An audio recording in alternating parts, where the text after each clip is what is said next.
اساتذہ اکرام، برادران اسلام اور عزیز دوستوں، آج کی اس عظیم مجلس میں قرآن کریم کی فضیلت پر روشنی ڈالنا چاہتا ہوں۔ قرآن کریم اللہ تعالیٰ کا وہ مبارک کلام ہے جس کی تلاوت دلوں کو فرحت بخشتی ہے۔ یہی وہی قرآن ہے جس کی تلاوت سے اجڑے ہوئے چمن میں بہار آتی ہے۔ یہی وہ قرآن ہے جس نے رسول اللہ صلی اللہ علیہ وسلم کی رسالت کو اعجاز بخشا۔ یہی وہ قرآن ہے جس کی بدولت محبوب حقیقی کی رضا نصیب ہوئی۔ یہی وہ قرآن ہے جس کی بدولت عمر فاروق رضی اللہ تعالیٰ عنہ کو ایمان نصیب ہوا۔ یہی وہ قرآن ہے جس کی حفاظت کا وعدہ خود خالق کائنات نے فرمایا۔ یہی وہ قرآن ہے جس کو جو ہمارے معاشرتی، بے اخلاقی، بے سماجی، بے سیاسی، بے اقتصادی و مذہبی عبادتی معاملات سے مسائل کا حل ہے۔ تبینا لکل شیء، اللہ تعالیٰ نے دین سے متعلق ہر چیز کو واضح طور پر بیان کر دیا۔ اس کا دیکھنا بھی عبادت ہے، اس کا پڑھنا بھی عبادت ہے، اس کا پڑھانا بھی عبادت ہے، اور اس کا سمجھنا بھی عبادت ہے، اس کا سمجھانا بھی عبادت ہے، اور اس پر عمل کرنا دنیا کی سب سے بڑی عبادت ہے۔ یہ کتاب انسانوں کے لیے دستور حیات ہے، بلکہ پوری انسانیت کے لیے آب حیات ہے۔ اس قرآن کے صدقے اللہ تعالیٰ نے عمر کو مومنین بنا دیا۔ یہی عمر جو اسلام اور قرآن کا جانی دشمن، کفر اور شرک کے متوالے، حضور صلی اللہ علیہ وسلم اور صحابہ کو مٹانے پر کمر بستہ اور ایسا سخت دل کہ بارش کا ایک قطرہ بھی نہ رکے، لیکن قرآن کریم کی وجہ سے پتھر دل موم ہو گیا اور مشرف اسلام ہو گئے۔ اتنا ہی نہیں بلکہ اسلام کی قوت دوبارہ ہو گئی۔ جنوں کے کوچے میں دل فگار ہو کے چلے، جنوں کے کوچے میں دل فگار ہو کے چلے، شکار کرنے کو آئے تھے شکار ہو کے چلے۔ محترم حضرات، قرآن کریم ہمیں عزت دینے کے لیے آیا ہے۔ ان اللہ یرفع بہذا الکتاب اقواما، اللہ تعالیٰ اس قرآن کے ذریعے قوموں کو بلندی عطا فرماتا ہے۔ ہم اس کو اپنے سینے سے لگائے، انشاءاللہ ہماری زندگی بدل جائے گی۔ کلام اللہ کو دل میں بساؤ مسلمانوں، کلام اللہ کو دل میں بساؤ مسلمانوں، خدا کی ذات ہی سے لو لگاؤ مسلمانوں۔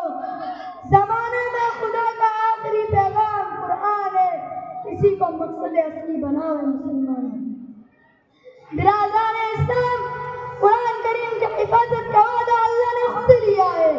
ارشاد ربانی ہے، انا نحن نزلنا الذکر وانا له لحافظون، کہ ہم نے ہی قرآن کو نازل کیا اور ہم اس کی حفاظت کریں گے۔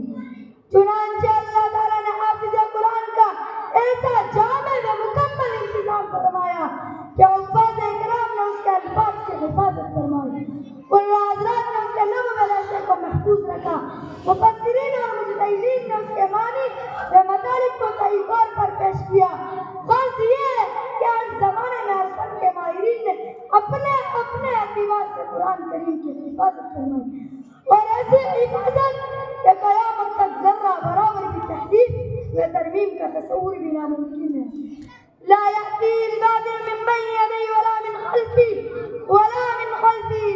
تنزیل من حکیم حمید۔ یہ ایسا کلام ہے جس میں کسی بھی قسم سے جھوٹ داخل نہیں ہو سکتی۔ سورج بے نور ہو سکتا ہے، ستارے ٹوٹ پھوٹ سکتے ہیں، زمین پھٹ سکتی ہے، لیکن اللہ کا کلام بدل نہیں سکتا۔ اے قول محمد قول خدا فرمان نہ بدلا جائے گا، اے قول محمد قول خدا فرمان نہ بدلا جائے گا، بدلے کا زمانہ لاکھ مگر قرآن نہ بدلا جائے گا۔ لیکن دوستو، افسوس صدا افسوس، آج اس ترقی یافتہ دور میں حافظ قرآن کو فضول اور بیکار سمجھا جا رہا ہے۔ اس کے الفاظ رٹنے کو حماقت سے تعبیر کیا جا رہا ہے۔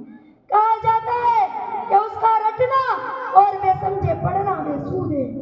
حالانکہ ایک موقع پر حضور صلی اللہ علیہ وسلم نے ارشاد فرمایا، جس نے قرآن کریم پڑھا اور اس پر عمل کیا تو اللہ تعالیٰ کل قیامت کے دن اس کے والدین کو ایسا تاج پہنائے گا جس کی روشنی سورج کی روشنی سے بھی زیادہ چمکدار ہوگی۔